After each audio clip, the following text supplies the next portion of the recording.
Welcome to People Are Everything, the show where I ask my guests, who are the 5 people that have shaped the person you are? And today we have Matthew Stafford. Matthew is an investor, a very successful investor, in fact. And as you'll come to hear, he's very, very sincere about his work. But more than his investment work, he is an absolute connector of people. He has this amazing concept called 9 Others, where you meet at a dinner table with yourself plus 9 other people. And it's typically founders and investors and, generally people who are in the same sort of, peer group, shall we say. And they just create this environment, or he creates this environment where people can share, the things that are on their minds, what's keeping them up at night, or just try and find sort of like-minded people to join forces with. So, he's super committed to that. He's also an author. He's just a really, really interesting guy. And I love his voice. I just love his voice. He's just got this most sort of languid style that really draws you in. And I could listen to him all day. So I'm really hoping you enjoy this one. This is me talking to Matthew Stafford.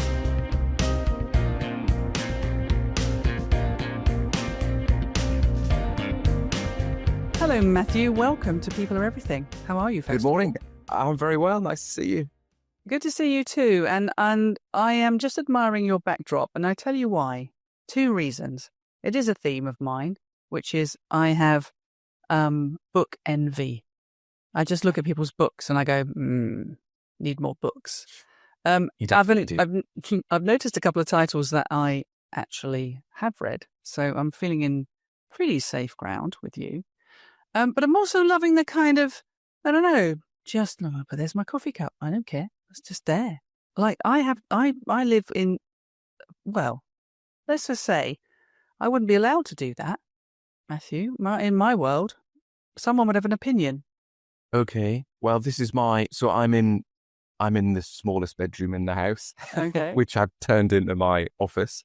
And I mean, I've not had a proper office in London or anything for 11 years. But so I've had this office for a long time, once we shuffled the other bedrooms around. Anyway, I don't care what goes on I don't care what goes on in the rest of the house. Yeah. If people want to do stuff, if people want to move stuff, I might have an opinion on it, but I soon get over it. Nobody is to touch anything in this place. If anybody comes in here and says, "Oh, why have you got that there? Shouldn't you have this there?" I'm like, just get out. Yes, leave it. It's my space. Get away. It's my space. And some of it's got rhyme and reason to it, but mostly the books.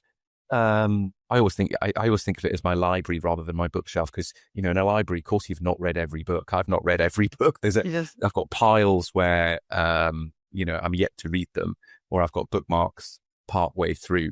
But I'll get there eventually. Well, we will come on to talk about yours in a moment. I do have it here. Find Your 9 Others, which I do really want to talk about. But before we do, let's talk about how we know each other. Because I have a feeling you're another Matt Ziegler reco, aren't you? This man's amazing. He's like the biggest connector of people I've ever met, and his energy. Yes. I'm proper fangirling him now. Yeah. So I think that's how we met. It was. I've known Ziegler. I mean, I've not met the guy, but we've had calls and done podcasts, and I've been on his Just Press Record, which I think is a great format as well. I will pop and see him. I've got plans to be in the States. Not firm plans, but I will definitely be in the States this year or next. So part of that is to pop in and see him. He's a lovely guy, and he's been very generous with his introductions to you and to lots of other people. Yeah. So yeah. Oh no, he's fabulous. And I remember, we both took a chance, didn't we? We just said, all right then, and then we met and we had a walk and talk around Hyde Park, didn't we? Mm-hmm.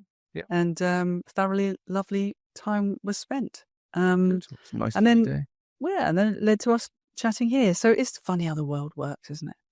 So, but no, I very much enjoyed meeting you, and I think there's some people you just feel instantly comfortable with. And the other thing I took away from that, I love what you're trying to do.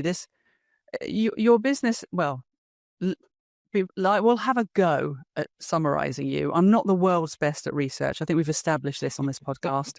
I like to keep it real, Matthew. I just like to find out about you on the podcast itself.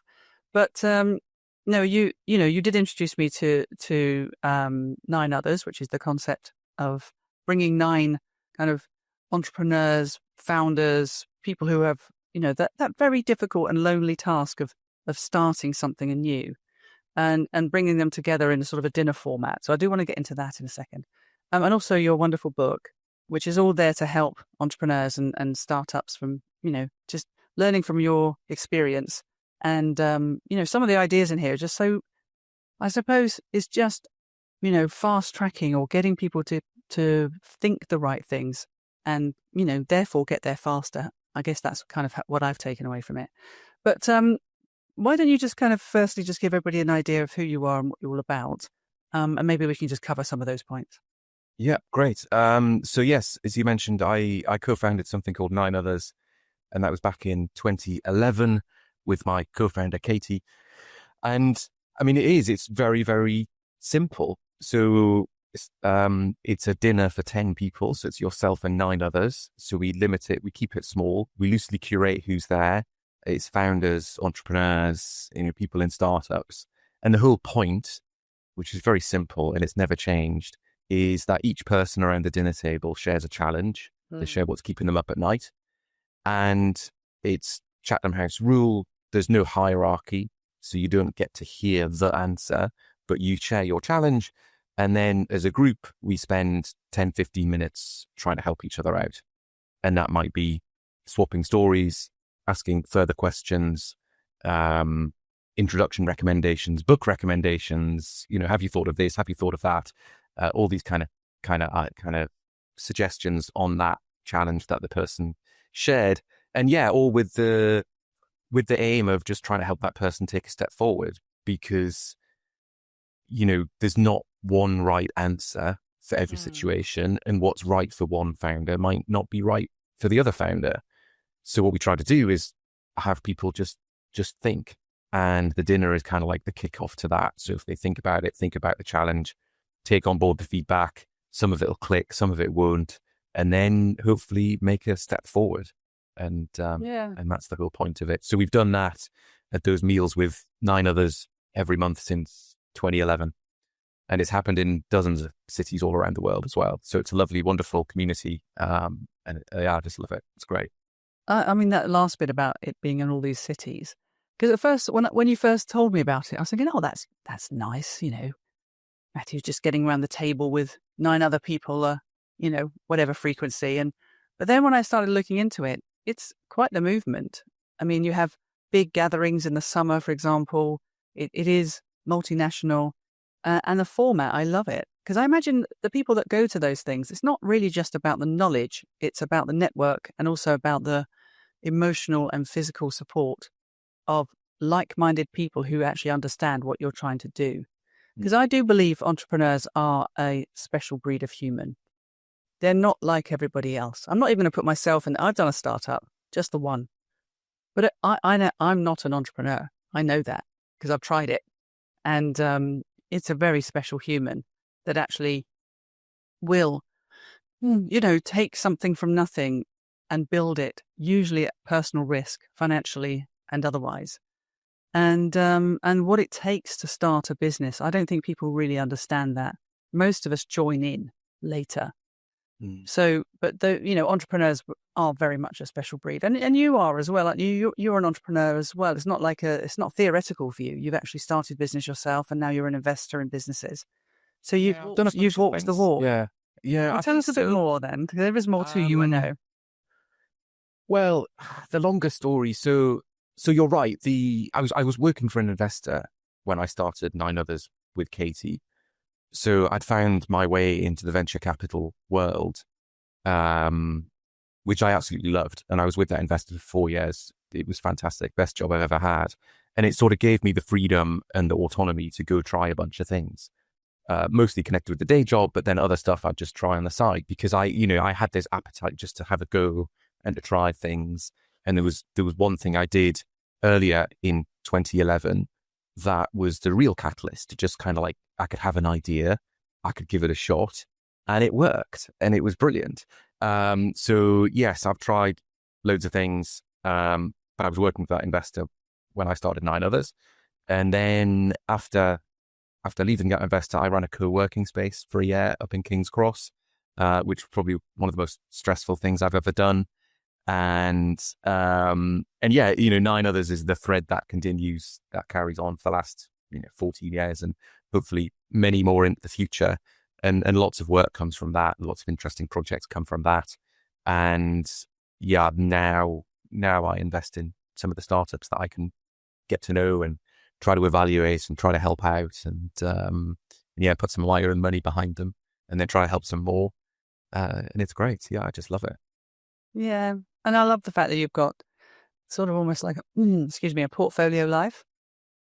And I think that's very appealing. I mean, I'm sort of, I don't know, a mini version of that. Obviously, I'm doing this podcast, and I have my day job, but it's something about having these additional things. It just brings so much diversity and color to my week, and I get to meet so many interesting people that, my day job does allow that in some ways, but to be, just randomly meeting people who are so far outside of my realm. And you're pretty close to my realm. Obviously, I work in finance, but I've met people through this process that just never would meet under any other circumstances other than this process. So I love it. And I imagine your network now is huge. If you've got all these people coming to these events and they're all connected with you in some way, I imagine that's a fabulous thing for your core business, because you just know your black book must be, well, like the yellow pages. Yeah, it's great, but I mean, they're all connected to each other as well, yeah. which is even better. And there's lots of stuff goes on that I never hear about, or I hear about much later after it all happens. All this good stuff. People do deals, people invest, people help each other out, people go work for each other, people collaborate, and that's great. I'm not there to hear about it all or whatever. It just sort of happens, which is great. But yes, I mean, everything that I do comes from 9 others, which started as a side project, still sort of is a side project. And I'm pleased that you do that with the podcast, and it's much more, I'd encourage everyone to do that. I did have corporate jobs before going to work for that investor, and I don't know, there was just such fear of doing anything else that wasn't part of the job. Yeah. And I'm pleased that that's changed, and I would encourage everyone to have a bit of a side project. It doesn't have to be one or the other. You don't have to, if you do work for a big organization and you fancy doing something a bit entrepreneurial, you don't have to quit and go all in. You can kind of start things, start a group, start a newsletter, start a Substack, anything, and it'll compound if that's the thing you want to do, but just try lots of little experiments. No, I love it. Has you got anybody noteworthy from your little gang? Some sort of, the one that the poster boy or girl from this experience who met at one of the 9 others dinners and then went on to do something that we could all recognize if you name dropped it. I should probably know more. There's always 3 that I think of immediately. But because there's so many people been, and I don't really keep track of it all, because it's just sort of this wonderful living network. But the 3 that always kind of come to mind. So one is in the early days, and this is sort of 2012 going into 2013. A guy called Asmat started Citymapper, and I never took the bus in London before Citymapper. And I think originally it was called Bus Mapper, because you just track the buses. Okay. And the buses in London were just such a mystery to me. But then Asmat came along with Bus Mapper, now Citymapper, which everybody knows and everybody uses. And I mean, I use it every time I'm in London. It's wonderful. I used it yesterday. So Asmat came along to an early 9 others dinner, and coincidentally, I actually emailed him yesterday, and that was part of an email chain that I did at the beginning of the year, but then pinged him again yesterday. And he was like, I still remember the dinners, and he's no longer at Citymapper anymore. It got acquired and whatnot. But, that went on from, Asmat with his app in 2011, 2012 to everybody knowing about Citymapper. Yeah. I mean, it's just wonderful. And he was back then when he came along to some 9 other dinners and one of the parties, he was just so focused on making that product the best it could be. Yeah. Because as soon as you mention that kind of thing, somebody says, well, can't Google Maps do that? Or can't this do that? Or can't that do that? And you kind of think, yeah, you know, and that taught me something. And it was like, yes, it can. But he was just so focused on making it a good user experience. Yeah, absolutely. That's what made the difference. So he's one. The second that I always think of is the early team at Uber. So again, this is like 2012. Uber is in a few cities in America. You know, they'd had some really good funding. I think they'd had about like 40 million in funding at the time. So, you know, good startup company, fast growing, but nothing like they are now. And yeah, I was connected to someone called Ryan Graves, who was the original CEO of Uber when it was like one of Travis's side projects. Ryan was the CEO, and then he once it started to take off, Travis became the CEO and Ryan was the global GM. And he came over to London to kind of wonder whether they would set up in London first when they came to Europe, or would they surround London and then do London last? So I was connected with him, and then, you know, he hung around for a bit and, you know, did his thing.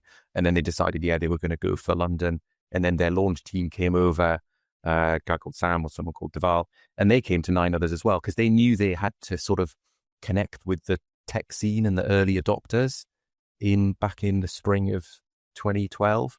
So, you know, help them. I got them speaking gigs at other networking events. They came to 9 others to kind of talk about, you know, how to sort of seed Uber and the app and get people using it. At the time, it was just, you know, fancy S-Class Mercedes. And it was remarkable. Again, a bit like Hazmat Citymapper in a different kind of way. It was such a magical product, magical piece of tech. You know, you could call up your Uber and you could look at your phone and you'd see the car on the map coming around the corner. So then you'd walk out the building. This S-Class would roll up. The guy would get out, open the door, you'd get in, and then you'd go to your destination.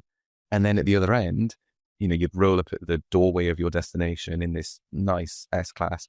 And the guy would get out, you'd open the door and you'd jump out and you'd leave. And you didn't have to sort out any payment or anything like that. And it was just so magical. So they came along early on. Can I just, before you go into your third one, can I just jump in on that one? Because I've mentioned this before on my podcast, but I lived in India for a while, nearly 5 years. And when I first went, the only way to get around was they're called black and yellows, these little sort of, you know, little cabs. And of course, you know, I'm straight off the aeroplane with no Hindi whatsoever. And also the road names in Mumbai are fairly, let's just say even the locals struggle with it's all landmark based. So it's not even like you give an address, you give a landmark next to an address. So I really struggled that first year. I couldn't really go that many places because I couldn't communicate with the taxi driver. And then actually before Uber came along, there was a company called Meru, and similar to Uber, but it was like a sort of an earlier version of it. And it just changed my life. And then when Uber came to Mumbai, there's no stopping me, Matthew. I was everywhere. For that convenience reason, everything's mapped out. You don't have to do anything. And you're right, at the time, it was like, how is this so transformative from the experience before? So for you to have been part of that story a bit, you know, connected with it somehow, must be thrilling when you see now that it's literally, you know, the most ubiquitous, you know, travel app in the world. It was incredible. It was incredible. I mean, my God. I mean, I was working for that investor back then, but I was meeting lots and lots of startups. Even back then, I'd met hundreds of founders and hundreds of startups. But you meet Ryan Graves and then Sam and Deval and this team, and you're like, holy moly, these guys are something else. These guys are special. There is no way this is going to fail. It was like everyone else, you've either got to get out the way or you've got to seriously up your game. And then even, so I went to like their launch lunch and they had a launch dinner. The launch dinner was in the Tate Modern up at the top, and there was loads of people there. There was, I don't know, 150 or something people there. And that's what Travis came over for. So Travis came over as like the official big launch of, yeah, they're definitely here. And they were rolling out. And he gave a presentation. And it was just so, Silicon Valley, American, ambitious vision, absolutely going to change the world sort of stuff. And this is, back in 2012 in London, I'd not seen many of those, especially not in person, but to hear that from them and their vision about taking it to the world and having, it was like transport. It was even back then, it was transportation. And it was sort of, if you are in the business of moving something from place A to place B, you got to up your game because Uber's coming for you. Well, I think unless you travel, sorry about my voice, by the way. I might confess as to why my voice is not so good today. The thing, if you don't travel internationally, you might just think, oh, what's the fuss? It's just an easier way of getting a local cab. But actually, when you travel internationally, it's a game changer. Particularly if you're English and you can't be bothered to learn another language, which is pretty much all of us, isn't it? To be able to just move around foreign countries in a way that you just couldn't even imagine doing in the past. Oh, that's great. I remember being in everything.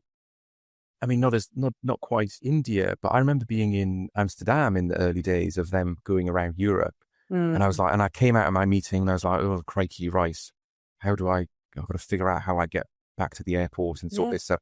And I was like, oh, hang on a minute. I've got an app. I can just look up, I've got an app for that. So I just, pulled out my phone, did the Uber, and it was, again, it's just seamless. It comes along. I know it's for me. They know who I am.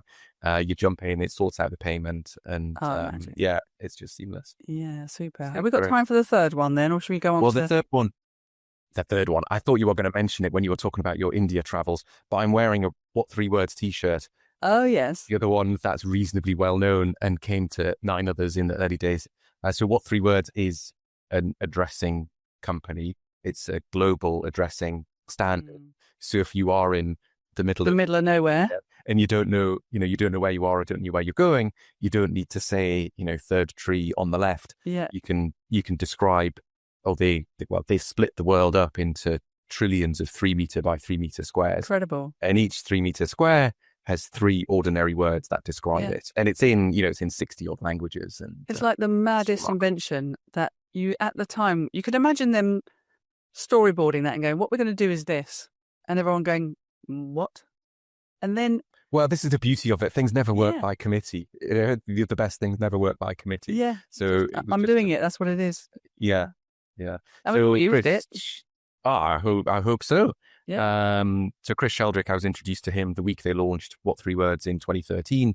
And then he came to a few dinners throughout that year and since, just to kind of, in the early days, just to kind of describe what they were doing. Because you're right, it was such a wacky idea. But I absolutely loved it. I absolutely loved it and worked with them closely in 2014 and then a few years later, just trying to help them out.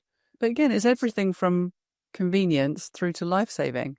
Yeah. There's probably been moments where people have, fallen over in the moors and said, I don't know where I am, but I'll press this button and it will. It is proper life-saving technology. Yeah. I've used it. I saw, I don't know, it's a bit of a sad story, but I saw somebody, I was driving on the motorway and I drove underneath the bridge. And I saw somebody who, looked like they were in trouble on the bridge. I was in like Leicestershire on the A1 or something. Not Leicestershire, sorry, Lincolnshire on the A1 or something. I phoned up the police and said, look, this is roughly where they are. He didn't look like he was in a good way and all this sort of stuff. And I could do that very easily because of What 3 Words. And I know lots of other friends and family who've used it when they come across, car accidents and all the rest of it, as well as finding my kids in the park, when they're on a day out or whatever. Yeah, amazing. Absolutely amazing. Oh, well done you. I mean, you must feel that must be such a lovely feeling to know that those people were, I don't know, supported from the early days. You don't know what they would have taken from those dinners. Probably something quite profound and had some impact on the street. You never know. We always, Katie and I always sort of say, we just want 9 others to be useful. Yeah. And we want that first dinner that people come to be kind of the kickoff to them, meeting each other and going and, helping each other out. And maybe they'll come to another dinner.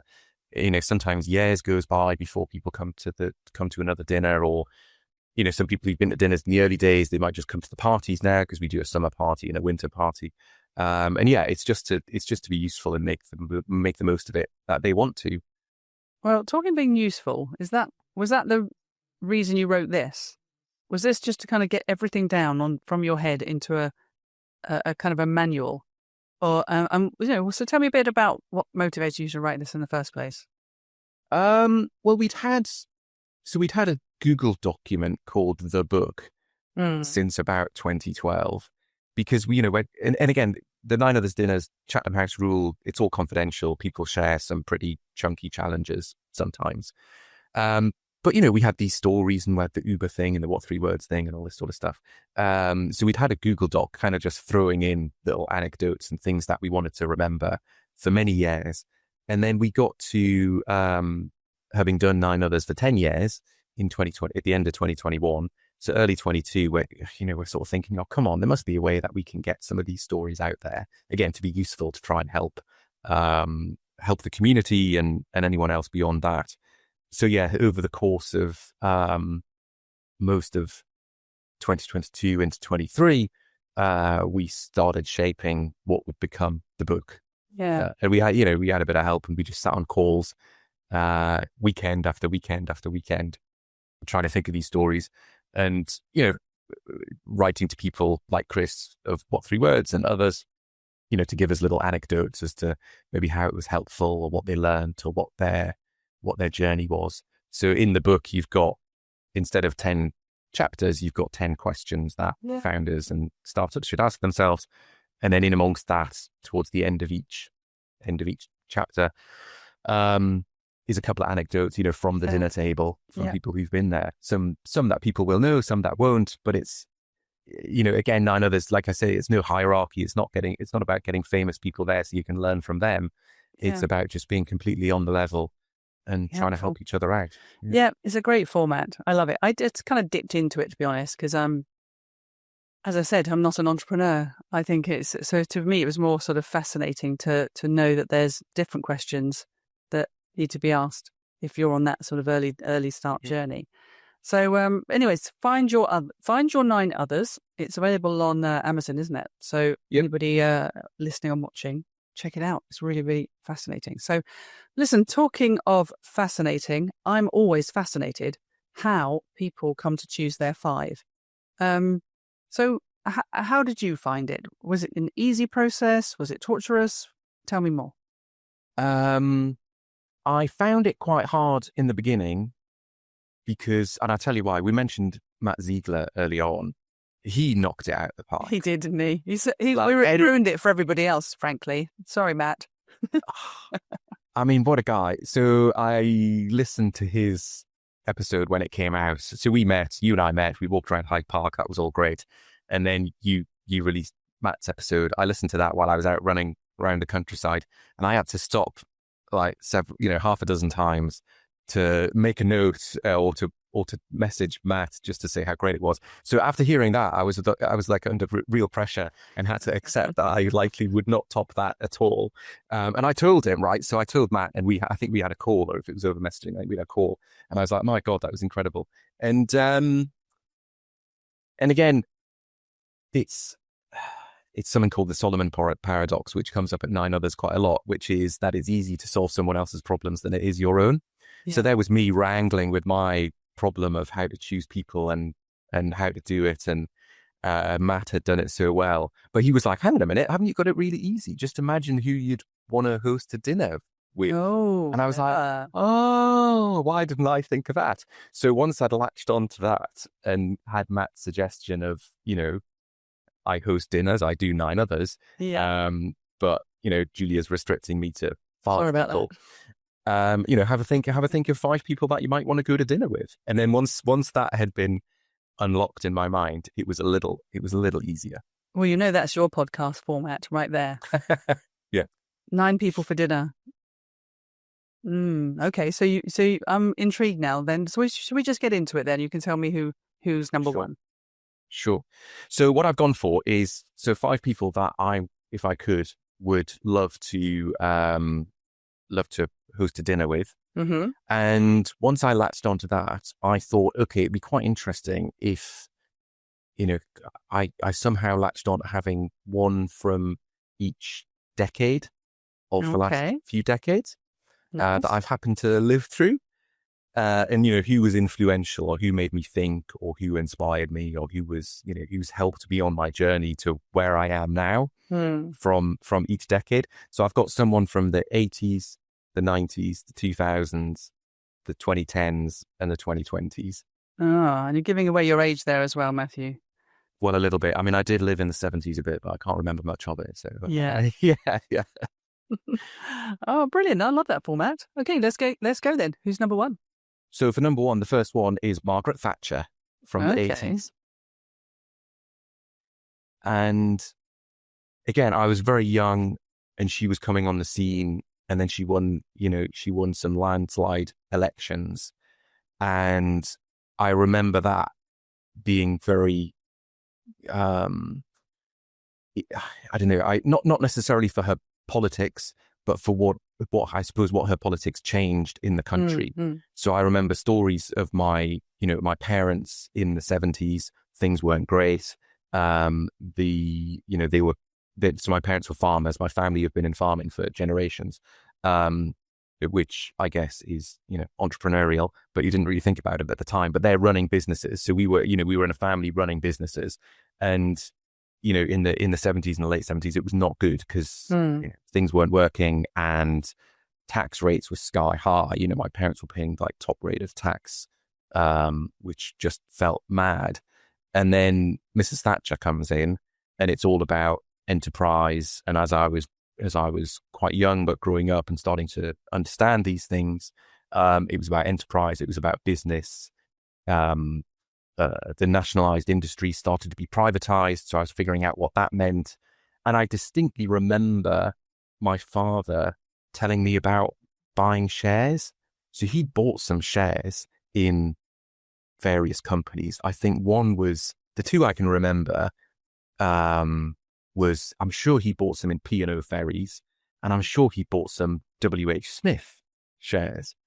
And I just remember him being pretty fascinated as a very young kid that you can get this money and you can buy a share of this big company that I'd heard of. And, this share price would sometimes go up and then you could sell it, or sometimes it would go down. And, so I learned about that. And the other thing, which seemed a bit magical to me as a, 8, 9, 10-year-old, was that you could get dividends. And I distinctly remember my father saying about, well, you buy these shares and then they could go up in price and then you could sell them for a profit. But in the meantime, some companies would pay out dividends. And I was like, my God, what sort of magic is this? So that's why I sort of chose Mrs. Thatcher, because it was such a influential time, I guess, early in my life, and learning bits about business that my father and his brothers were running, but then also kind of how the wider world worked. Yeah, well, she hasn't popped up yet. This is the first appearance for old Maggie, and she's quite a divisive character, isn't she? I mean, some people absolutely loathe her, and some people think she's just incredible. And I suppose from a business point of view, it was also the other thing as well was like you can do things. I think that's what I was going to come on and say, is that go start something. It was about enterprise. It was about being enterprising. Yeah, I think and a little bit that stuck with me. And totally understand. So people affected directly by the policies at the time, that some of them were very difficult for particular industries. And she had a terrible reputation with the kids, didn't she? She was the milk snatcher. So she took our milk away, and I used to really like those little tiny bottles. But also, if you've lived through the 70s and 80s, it is almost like everything in the 70s was brown and everything in the 80s was color. You know what I mean? If you when you have just a macro vision of it, the 80s and parts of the 90s were extraordinarily vibrant times, coming out of the greys and browns of the 70s. Which, if you were on the receiving end of that or the right side of that, was thrilling. So I could see how you're a young lad, you're looking at all this, not just prosperity, but opportunity from your own, in your own hands, that would have been quite transformative if you were tuned into that. And probably I think it was. And yeah. And again, like my family are still in farming. Some of my family, and they've been in for generations. And you know, my father didn't really have the choice of his career.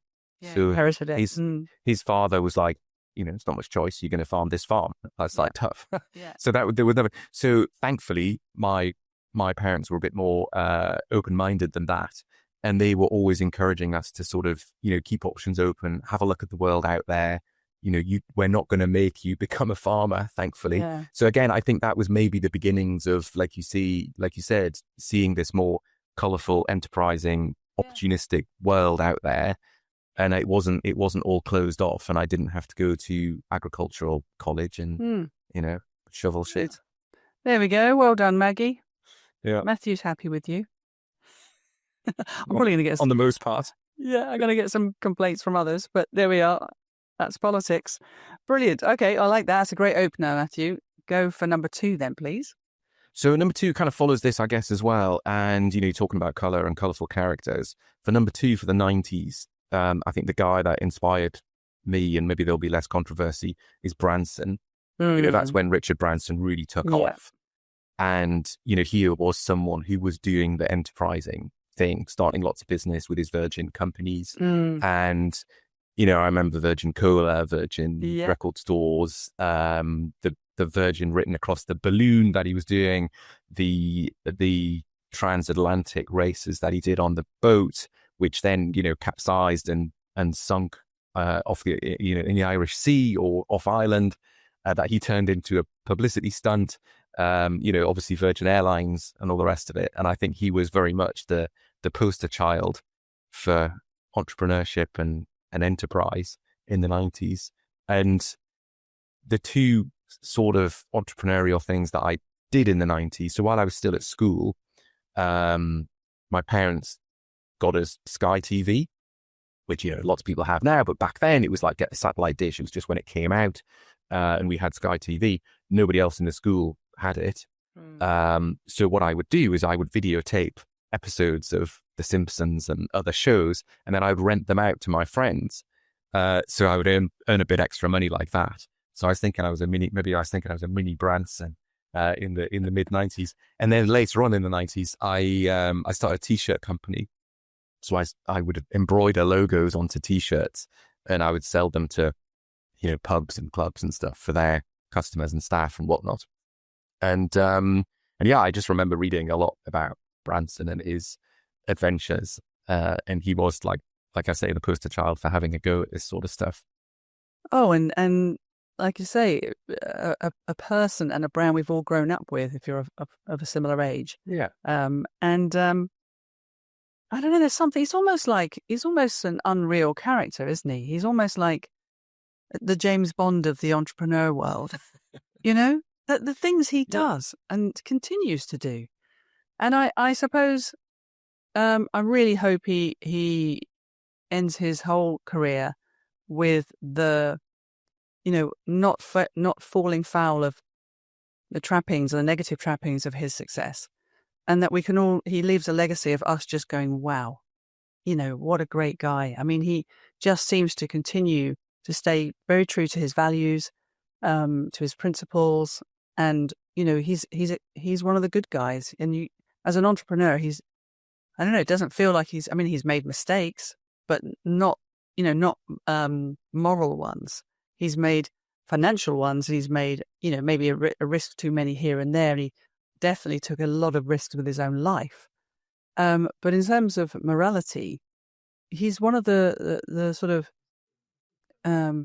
entrepreneurs of our age that has been a guiding light in that way. And I really respect him, actually. I really respect him a lot. I think the other thing he did as well, it was like you say, he took risks and he had a go. And maybe more latterly, he's more opened up about it. You know, he always seemed quite a nervous guy. He was never very, very good at the whole public speaking thing, and he always seemed very shy and such like. And I don't know, I think I took something from that you don't have to be, you know, super extrovert to have a go at this sort of stuff. You can have ideas and you can get people around you that can help you with that. And yeah, latterly, I think he's been a bit more vocal about that and, suffering terribly from dyslexia and left school at, 15 or 16 or whatever, largely because of that, because he wasn't like academic. I think that's done an awful lot of good as well. And yeah, I wish him well. Yeah, me too. He seems a good guy. Yeah. And the James Bond thing is not necessarily about that, the sort of, the darker sides of that. I mean more in terms of just having a go at everything. Yeah, I know. Seemingly superhuman. Adventurous, yeah. And there's that famous story about him, isn't there, where his grandmother just dropped him off like 5 miles from home or something when he was really, really young, and he had to find his own way home. And it was almost like, I'm going to give you adversity so you know how to overcome things. And I imagine that's been a sort of tenet from him his whole life, why he can keep getting up and keep going. So no, and I love his brand. I don't know. I think it's pretty much everything in this house. If he makes it, we've got it. And if we fly, we always fly Virgin. So it's it becomes a lifelong brand affiliation as well, doesn't it? Oh, good. Well done. I like that. Number 3 then, please. Well, number 3 is, so now we are into the 2000s, and it's slightly different one, definitely less well known, but perhaps should be much more well known according to me. And this is a guy, so it happens, hopefully it happens to people, but it doesn't happen a lot. Like 2 or 3 times, someone will just take a chance on you and it'll have a massive impact and a big sort of, inflection point in one's life. And in 2003, at the grand old age of 27, I went to university. And so I hadn't gone from school because I was too busy renting out the Simpsons episodes and hustling around, having a great time, making bits of extra money, but I did not pay attention to my studies. Anyway, to cut a long story short, I kind of bumbled around for a bit, fell into technology like that, and then thought in 2003, actually, I'd like to find out more about this. So started applying to universities to do an undergraduate degree in computer science, and an amazing guy called Brendan Hodgson, who was the director of undergraduate studies at Durham University, took a chance on me and let me in. And I had 2 very poor A-levels, a bit of work experience, but I promised him that I would turn up early and I would work my backside off. And yeah, like I say, you only need this to happen a couple of times in your life, but he took a chance and said, all right, then you can have a go. So I'm forever grateful to him. And, he was so good to me and so many other students and such like, but he took that chance on me going into one of the best unis to study, one of the greatest courses in the country. And I did show up early and I did work my backside off. And it turned out well, and it was sort of life-changing stuff, and I'm forever grateful to him for that. And he taught, so he was in charge of letting people in, but he taught mathematics as well. So computer science is pretty much half a maths degree, loads and loads of maths involved. And for those of us who had not done A-level maths, there's a small number of us in the course hadn't done A-level maths. There was like one of the modules that we had to take if we hadn't done A-level maths. And he taught that. And, it made me fall in love with maths again, because I liked it at school, but then, other stuff was going on.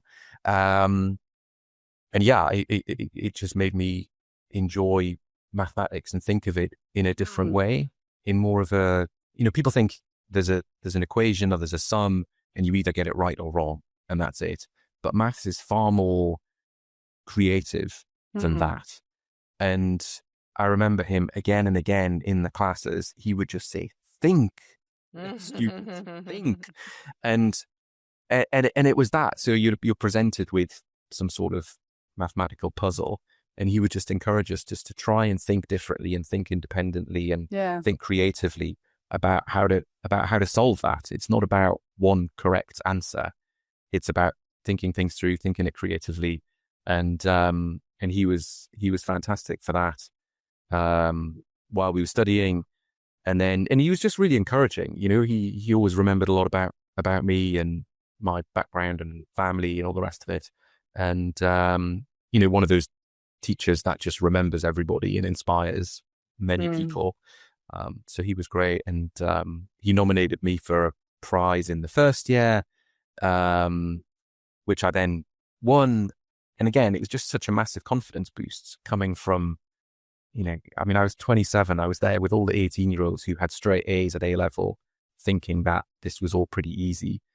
And I hadn't studied maths since I was 16, and even then not particularly hard, and then got 2 pretty poor A level results and just had to work my ass off. But did, and it works. And it was largely because of him. Isn't it interesting? I can't tell you how many people mention a teacher in this process. And I'm going to do a compilation at some point. We just did one for Father's Day, actually, because so many dads are mentioned. But it's just as many teachers. I think there's something about being seen by someone who's not your actual family, but takes the time to know you, see your potential, invest in you, help you. And as you've said, it can be absolutely transformative. And I wonder how many teachers out there know how well they're spoken of years and years and years later, and how much impact they had. Because sometimes you have to look back to see it. In the moment, you probably appreciated being let in, but it's probably now when you're looking back that you really see that was a real key moment where completely everything changed for you. Halfway through that first year, I mean, my God, it was difficult. Those maths classes were hard. I remember being just so stressed about having to work so hard, and probably, questioned by decision about applying in the first place. So yes, but now many years later, and I have told him, and I will tell him again after this. You're lucky then if you're still in touch. I tried to look up some of it because obviously I've been inspired by what people have been saying. And I have a couple of teachers that I'd want to thank. And so I'm going to do a bit of research. I haven't found them yet. I've been as I've said many times, research is not my strong point. But I'm going to sort of see if I can track them down and say thank you. And they're still with us. That'd be amazing. Oh, well done. I like the sound of Brendan. Brendan. He sounds like a good guy. And the idea of maths being creative. I have a son that's super creative. He actually works in creative advertising, and I've never known anybody with such an imaginative mind. I mean, he literally can pluck ideas from nowhere. But he did a maths A level, and he showed me some of his workings out. It might as well have been hieroglyphics for me. I couldn't understand any of it. But he said as well, same thing. It's a creative process. It's a problem-solving process. It's seeing things that you can't actually see immediately. Puzzles, and you have to puzzles. Yes, and you have to work your way through it and think in different ways. Yeah, and then solve the puzzle in a new way. It's great. Yeah, which isn't how people mostly think about maths. They think it was quite dry. Okay, so good. Number 3. Okay, who's going to be number 4? So number 4, well, we're back to, enterprise, startups, investing now. Mm-hmm. So in 2010, I got a job with an early stage investor, and it's the best job I've ever had. Absolutely loved it. Was with them for about 4 years. Started 9 others in amongst it, started a bunch of other side projects in amongst it, all this sort of stuff. Never worked so hard in my life at a job, but just couldn't get enough. It was fantastic. And in amongst that, it must have been about September 2012, came across an investor called Chris Sacca, and he had a huge influence on me, and thought, okay, that's how I want to do things. That's how I want to operate. And that's, can make these things possible. And he, so his story, as he tells it, he was a bit of a maths whiz when he was at school and university. Just sort of speaking of maths, that's just come to mind. So he was a bit of a maths whiz, but then got a bit burnt out by maths, went to university, kind of hustled around university, started trading shares in university, made a lot of money, lost a lot of money, and then went to work for a law firm in Silicon Valley and, went through that. And then eventually found his way working for Google fairly early on. I think there was probably hundreds, if not thousands early thousands of people working at Google at the time, but still relatively small to what it is now. And that kind of sparked his, entrepreneurship and interest in startups. And he got to know lots of founders in and around Silicon Valley. And then in around 2010, 2011, started angel investing. And the way he did it and the way he operated and the way he went about it was a huge inspiration for me, and sort of thought, okay, that's the way that perhaps I could do things as well. And that was essentially, it was to just be default helpful, and just to try and help as many people as possible, as much as possible, just be known as the helpful guy. Right. So be known as the helpful person, just try to help out without any expectation of anything in return. And when I was working for that investor in London in 2010, 2011 and onwards, dare I say, there were like little cliques of the startup community or individuals who kind of wouldn't be helpful unless there was something in it for them. Right? So they wouldn't. Very transactional, very short-term focused, very frustrating if you want to make anything happen. And it was like, okay, I'll not introduce this person to this person, because if they connect and they go off and make millions, there's nothing in it for me, so I'll not do it. And that just felt a bit wrong to me. And then I came across Chris on a podcast, and he was like, just, be the helpful guy, try to help as much as possible without any expectation of anything in return. And if you do that, eventually things will start coming your way, and then you can maybe help out, and then you can maybe work a bit more intensively on some things. And that's how he operated. And he started doing some angel investing while he was at Google. And again, the way he tells it, he had no real business investing in these companies. He hadn't had a massive exit and wasn't sitting on piles of money. He was kind of eking out bits of money that he was earning, and would invest that in the odd founder that he got to know and liked. And some of those worked out really well. So he was friends, became friends with Evan Williams, one of the Twitter founders. So invested very, very early $25,000 into Twitter.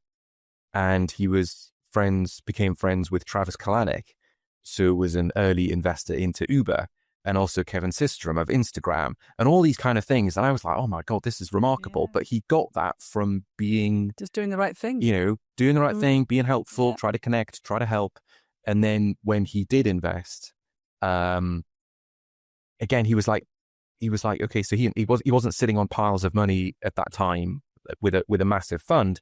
If he did invest, $10, $20, $30,000, that was meaningful money to him, and he really needed it back. So then he had to go in and really try to help out.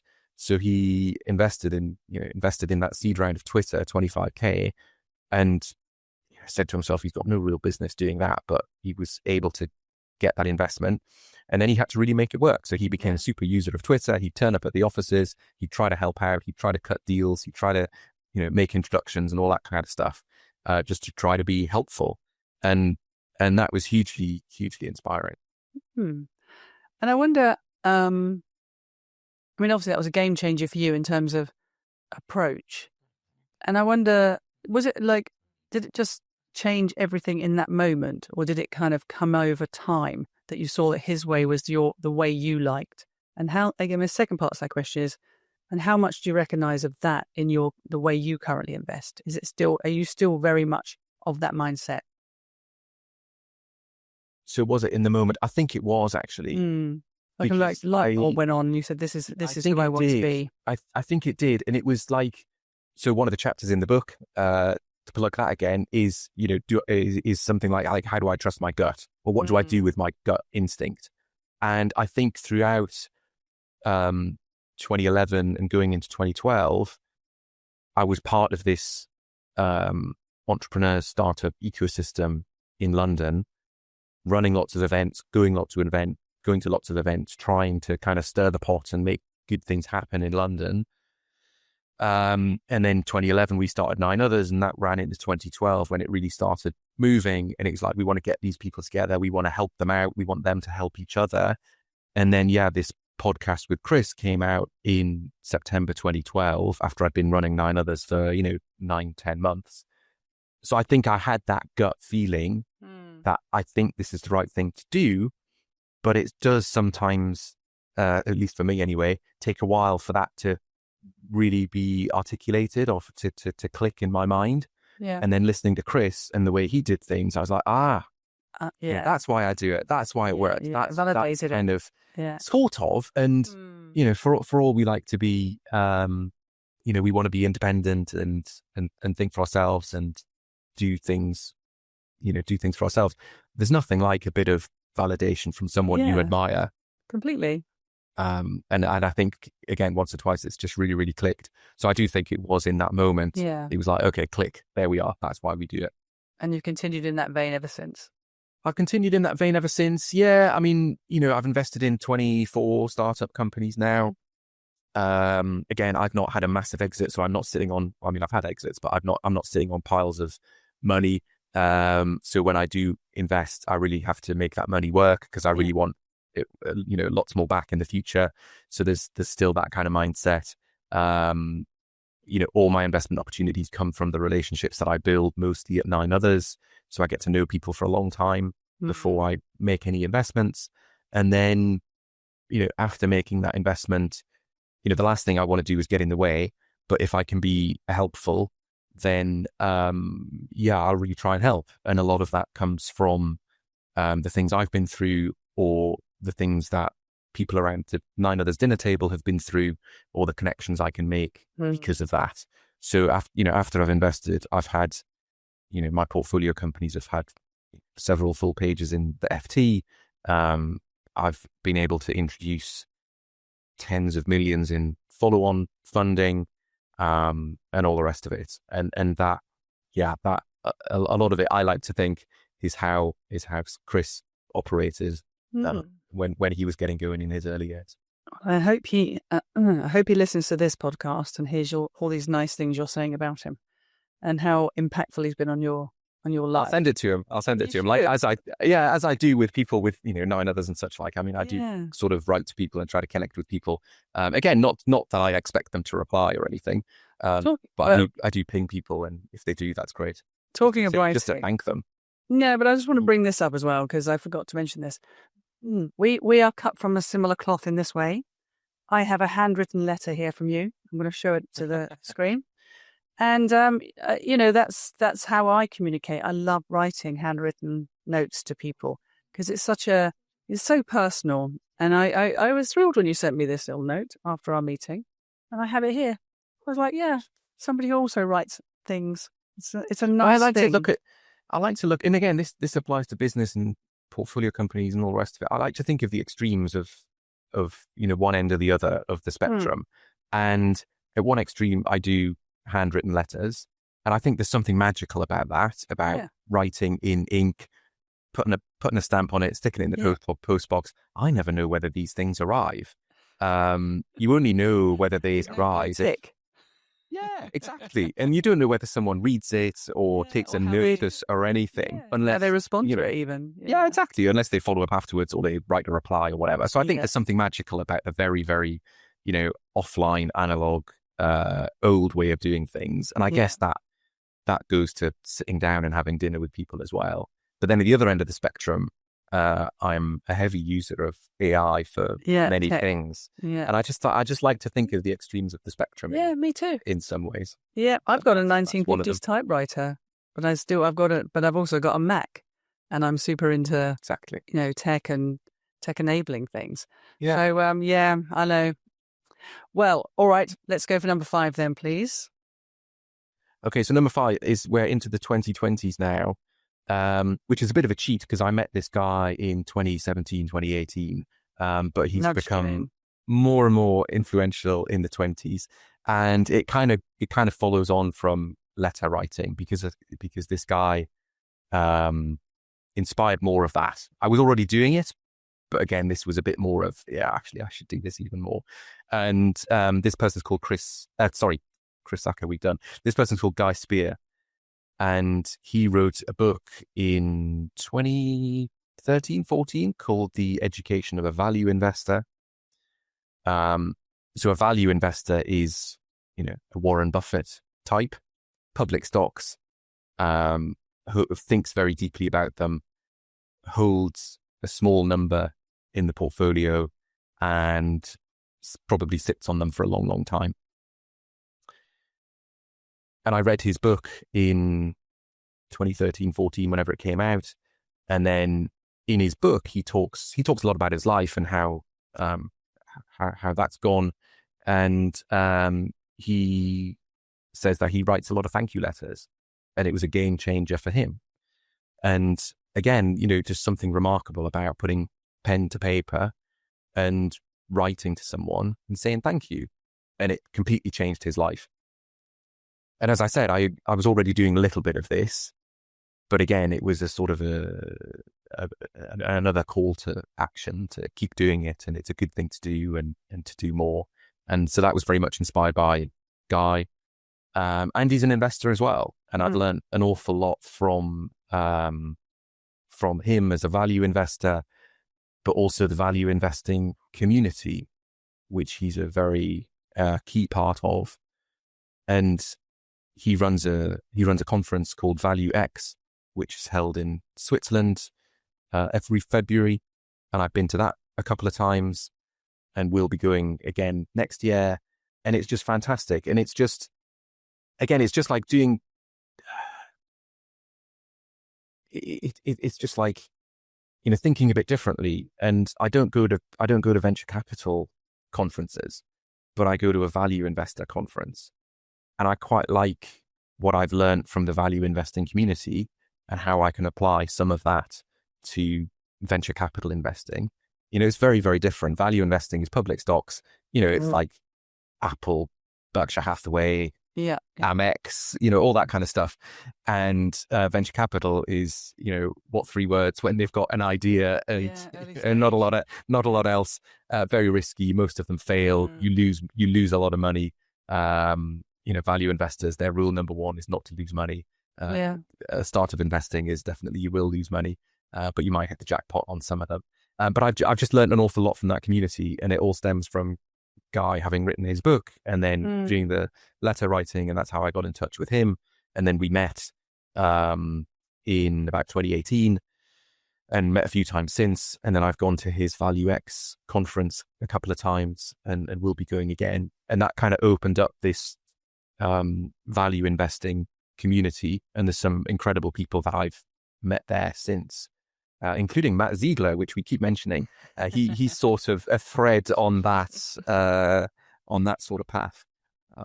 And talking of threads, I mean, while you're talking, I was like, gosh, from that early, excuse the pun, seed that was sown by your farming father, it's been a thread throughout your whole life. I mean, if you listen to, I know we've done just one per decade, but I bet if we really dove into each decade in more depth, your fascination with business, with growth, entrepreneurial ideas, enabling new things, just because I met a guy called Bogomil recently, who's again another connection of Matt's. And Bogomil goes to Value X. Oh, does he? Well, that doesn't surprise me. Yeah, he's a lovely guy. And absolutely, and has me thinking completely differently about money. And this conversation's kind of building on that for me, which is, I used to have I have a complex relationship with money. It's like, I like to have it for security, but I don't like to keep hold of too much of it. I like it to be useful in the world, just be going out and doing things with it. Yeah. So, but I also had a bit of a fear of it. I never wanted too much. I always felt like too much was a bit like too much food. You can have too much of something. And I sort of associated it with kind of gluttony and greed.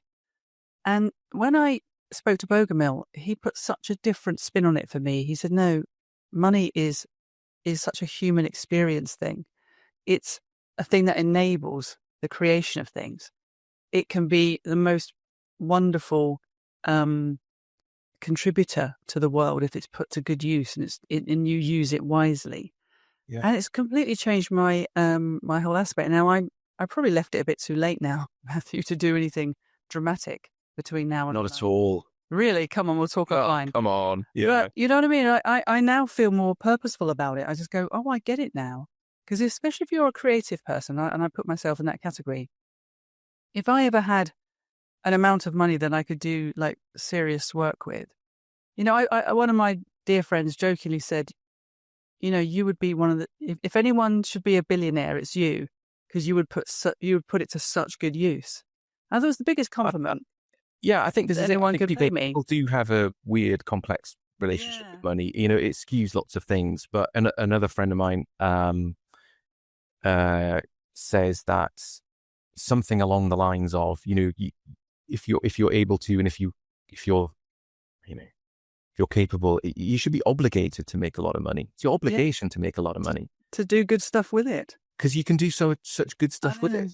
There's no point. I wasted a lot of time not making it. And for me, I don't know, I have a funny, probably a funny relationship with it as well, in that I don't really care about it, but I want to solve the puzzle.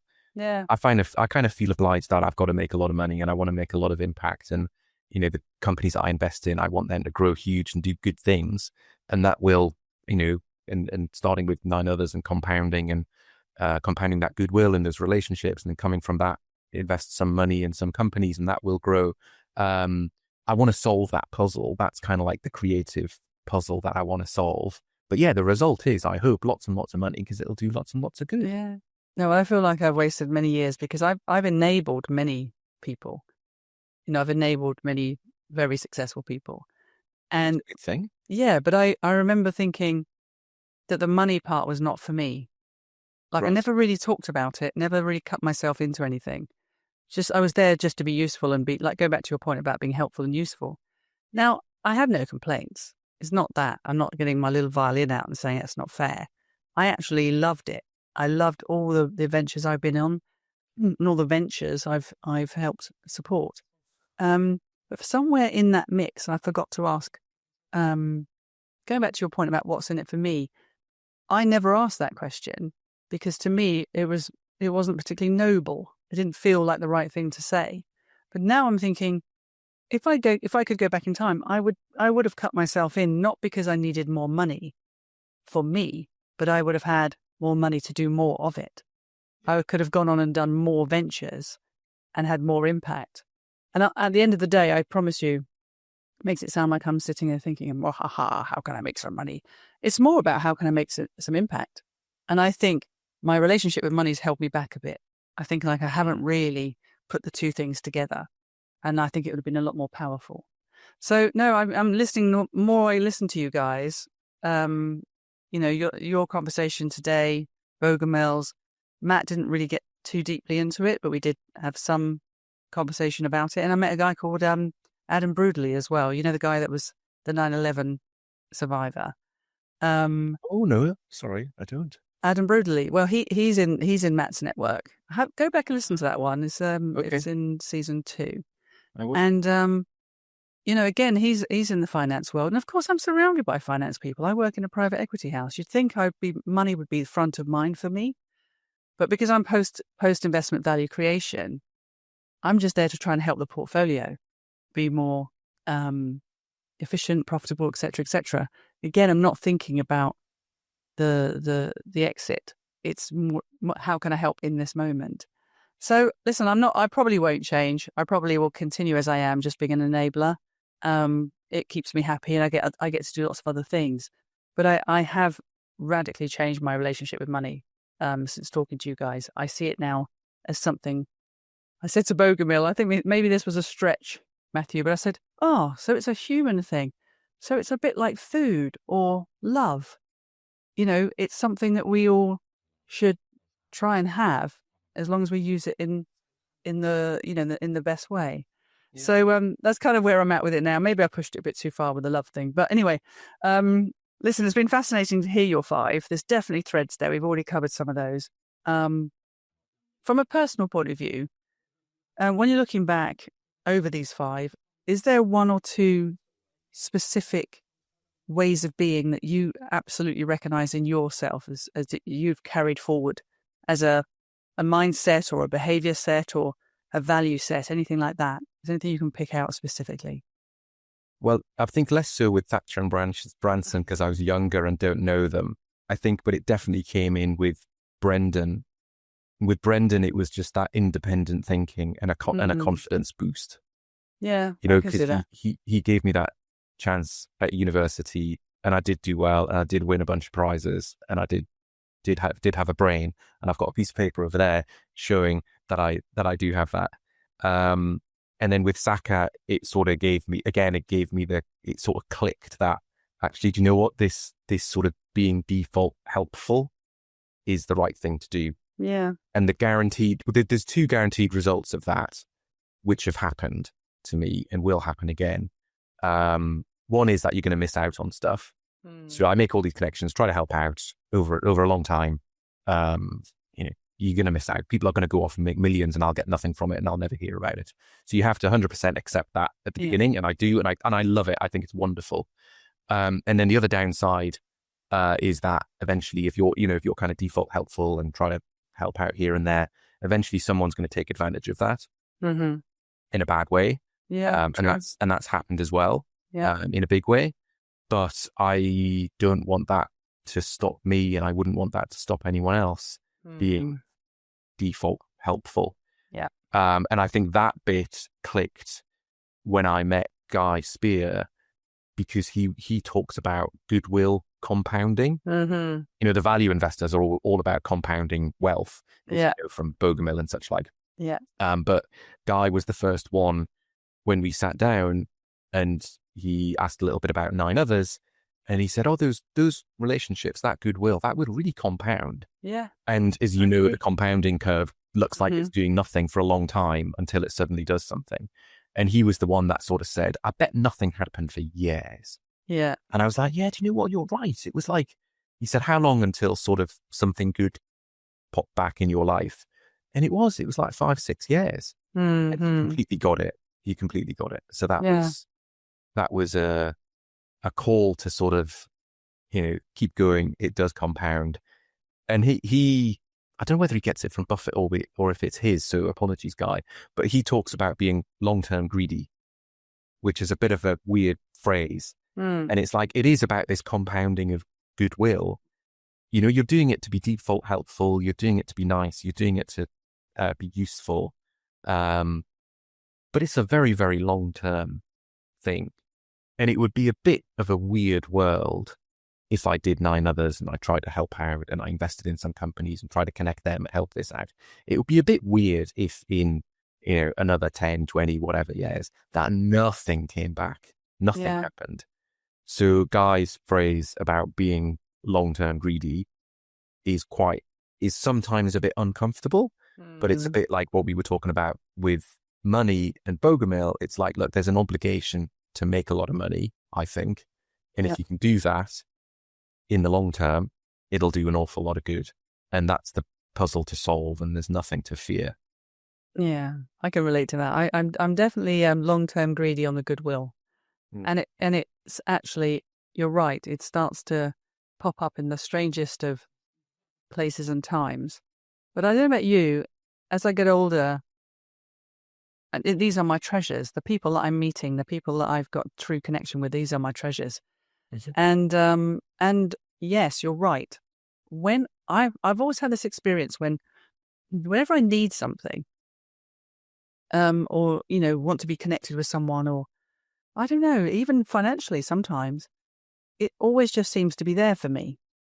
And it's like pushing on an open door. And I really value that. I really value my network.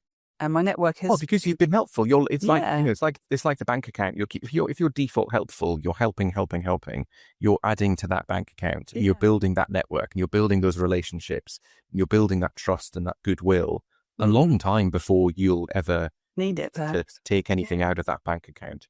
And you might never, but you should, build those relationships before you really need it. Because that's just even if nothing happens, right? So even if I do these dinners and this goodwill compounds and nothing comes back for me, well, in the meantime, it's still enjoyable. It doesn't half make my life a bit more interesting and richer. Likewise. Yeah, I mean, I feel the same way about this podcast.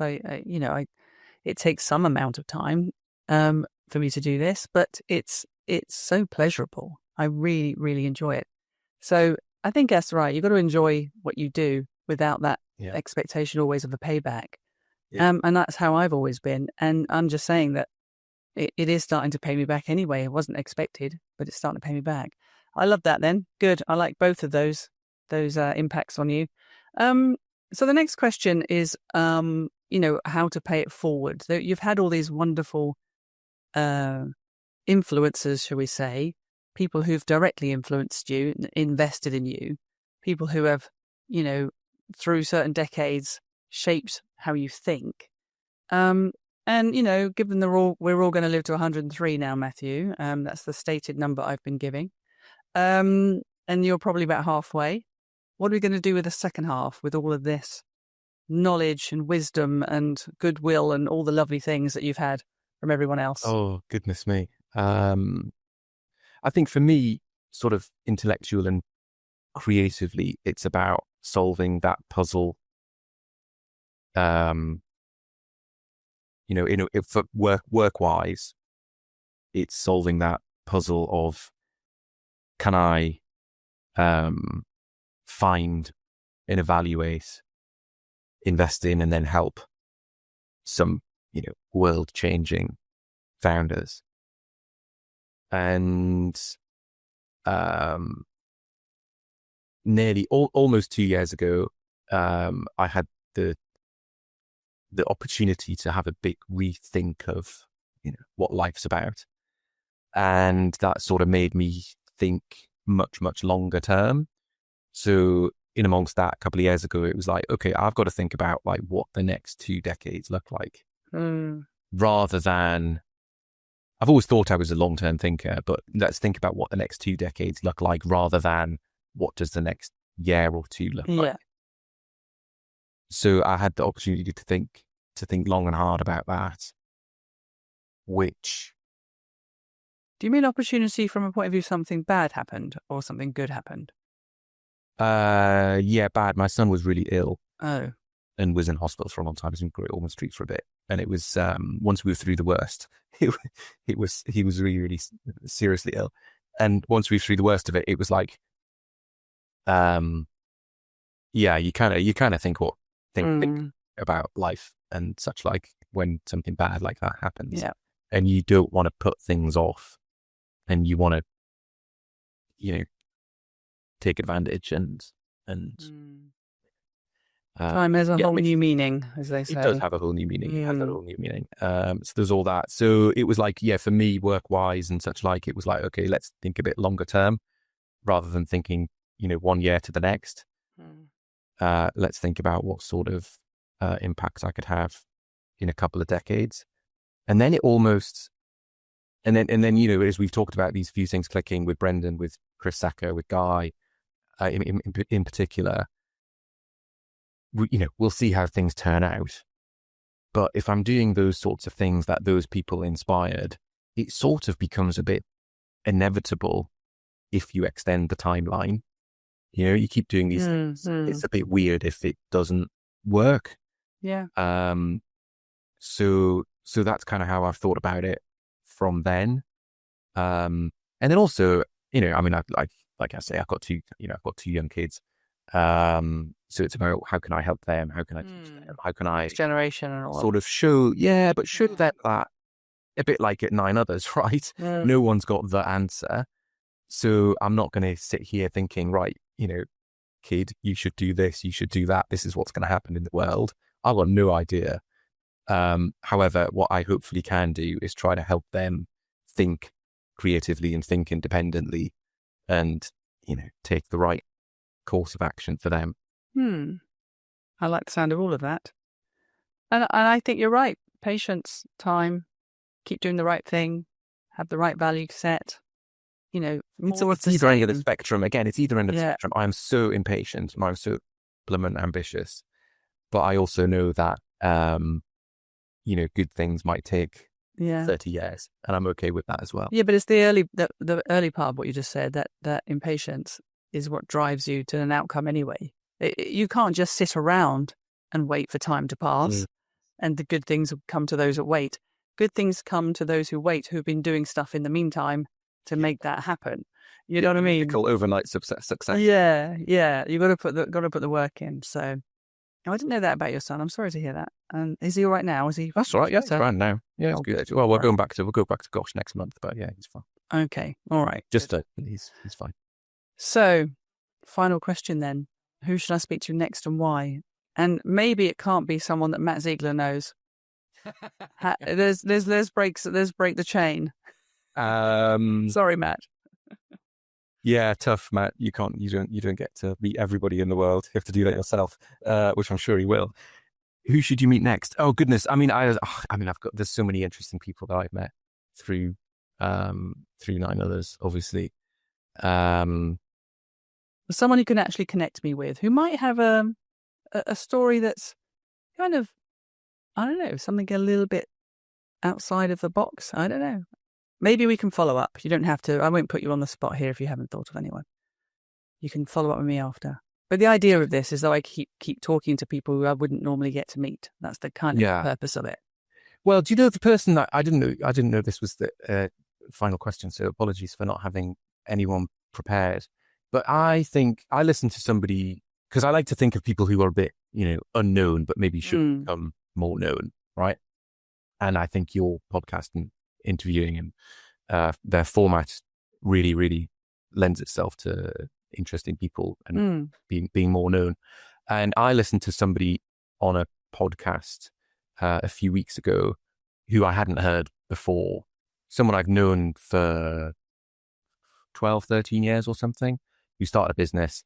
My God, they're an absolute rocket ship. Talk about ambition and drive and, ripping up the rule book and doing things their way is absolutely incredible. And like we were talking about when I discovered Chris Sacca in 2012, London was a very different place.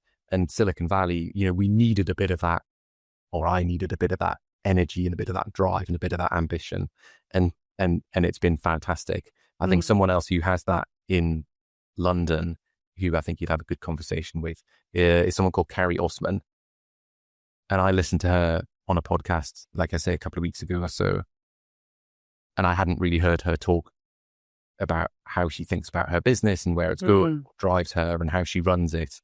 And she would be fantastic. What's her business? Can you say that as well? She runs a company called Cruxy, which is a consultancy that helps investment firms.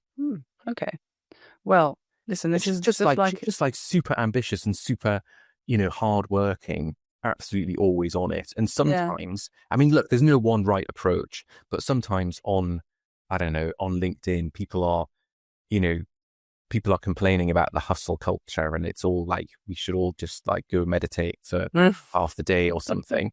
And sure, there's a bit of that, right? You've got to know how to switch off and such like. Yeah. But Carrie is very much, you show up, you work damn hard, you have super, super, super high standards, and that's what gets amazing results. Oh, I'd love to. And it has for her. She's, she's incredible and has incredibly high standards, and it's infectious. All right, well, she's it now. We're playing tag. Okay. She's it. And I'd love you to connect us if you can. Yeah. And maybe share this with her. Yeah, it'd be nice. I think it's always nice to share. When people say nice things about you, I think that's one of the reasons I do this. I know that my podcasts get shared amongst the people who've been mentioned. So it's a nice thing, isn't it? To kind of be spoken of well, I think. Definitely. Wonderful. Oh, I'd love to meet Kerry.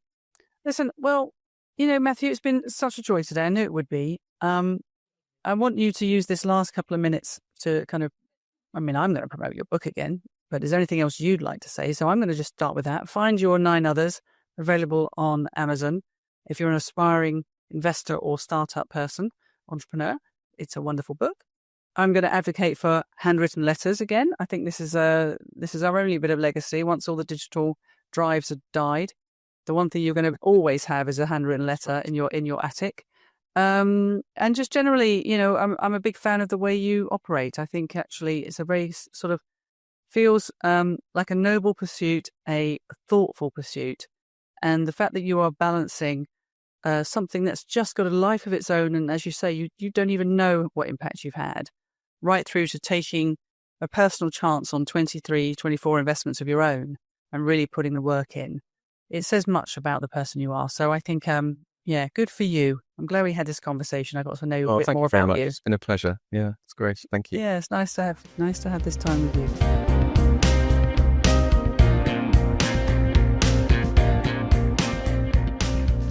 So that was Matthew. I hope you enjoyed that. I enjoyed listening back to it. Super nice guy. And I love, his whole kind of ethos of sort of spreading connectivity and support amongst certain groups of people.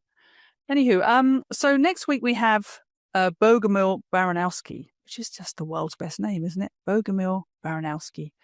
And I am going to set this up by saying I think Bogomil is an actual guru.